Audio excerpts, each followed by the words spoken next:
Hi friends, welcome back to our channel Shiva tech verse. ఇండియాలో Realme నుంచి Realme 14T అనే phone launch అయింది. అసలు రియల్మీ ఈ ఫోన్ని ఎందుకు లాంచ్ చేసిందో కూడా అర్థం అవ్వట్లేదు.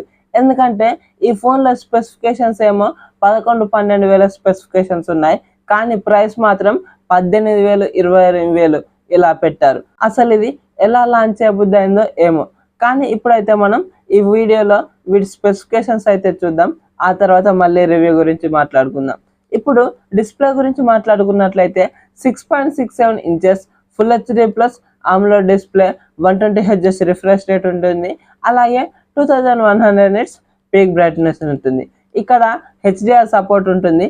అలాగే ఇది ఒక 8-బిట్ ప్యానెల్ అని చెప్పుకోవచ్చు. అలాగే ఐ ప్రొటెక్షన్ కూడా ఉంటుంది.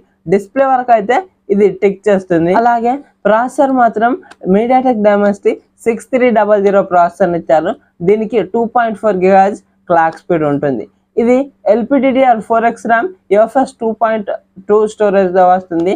ఇక్కడ 8+128GB వేరియంట్ 17,999 అంటే 18,000. అలాగే 8+256GB వేరియంట్ 19,999 అంటే 20,000 పెట్టారు. ఈ 20,000 బడ్జెట్లో ఈ డైమెన్సిటీ 6300 ప్రాసెసర్ అసలు వర్తియే కాదు. దానికి 10,000 11,000 అంతే, అంతకంటే ఎక్కువ పెట్టాల్సిన అవసరమే లేదు. మిగిలిన స్పెసిఫికేషన్స్ ఏమన్నా బాగున్నాయా అంటే అవి కూడా బాగాలేదు. ఇందులో 50 megapixel main camera, omni vision sensor, అలాగే 2 మెగాపిక్సెల్ మోనోక్రోమ్ కెమెరా అంటే డెప్త్ సెన్సార్ అని చెప్పుకోవచ్చు. అలాగే ఫ్రంట్ 16 మెగాపిక్సెల్ సెల్ఫీ కెమెరా. దీంట్లో బోత్ రేర్ అండ్ ఫ్రంట్ 1080pలోనే వీడియోస్ని రికార్డ్ చేసుకోవచ్చు. అలాగే 6000 mAh బ్యాటరీ, 45 వాట్స్ ఫాస్ట్ ఛార్జింగ్కు సపోర్ట్ చేస్తుంది. దీంట్లో డ్యూయల్ స్టీరియో స్పీకర్స్ ఉంటాయి. హైరస్ ఆడియోకి సపోర్ట్ చేస్తుంది. అలాగే 300 వరకు వాల్యూమ్ని ఇంక్రీజ్ చేసుకోవచ్చు అని వీళ్ళు టీచ్ చేస్తున్నారు. అలాగే దీంట్లో వైఫై 5, బ్లూటూత్ 5.3 వర్షన్తోనే వస్తున్నాయి. ఇవి లేటెస్ట్ వర్షన్స్ కూడా కాదు. అలాగే optical in display finger print censor ఉంటుంది.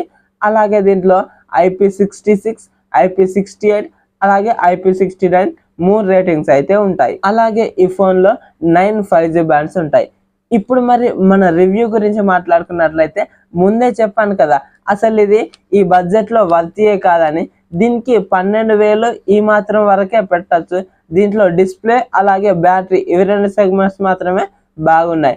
మిగిలినవి ప్రాసెసర్, కెమెరాస్ ఇవే మనం ఫోన్లో మెయిన్గా చూసేవి ఇవే 2, కానీ ఇవే బాగాలేవు. ఇక్కడ మనం ఈ ఫోన్ అసలు కన్సిడర్ చేయాల్సిన అవసరమే లేదు. ఇక్కడ మీడియాటెక్ డైమెన్సిటీ 6300 ప్రాసెసర్, ఇది 10-11 వేల బడ్జెట్లో వచ్చే ప్రాసెసర్.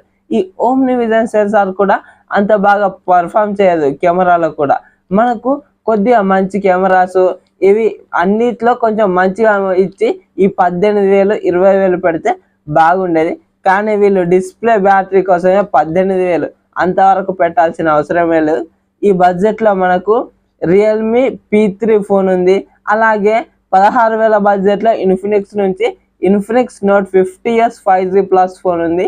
ఇవి 2 చాలా మంచి ఫోన్స్ అవుతాయి. ఇవి రీసెంట్గానే లాంచ్ అయ్యాయి. ఈ ఫోన్కు బదులు ఆ 2 ఫోన్లని మనం మంచిగా కొనుక్కోవచ్చు. అవి చాలా మంచి ఫోన్స్ ఈ బడ్జెట్లో, వాటిని అయితే కన్సిడర్ చేయండి. మరి ఈ వీడియో కనుక నచ్చినట్లయితే వీడియోకి ఒక లైక్ చేసుకోండి. అలాగే మన ఛానల్ని సబ్స్క్రైబ్ చేసుకోండి, సో దట్ నేను వీడియోస్ పెట్టగానే మీకు నోటిఫికేషన్ రూపంలో వస్తూ ఉంటుంది. Thank you so much for watching and by by now.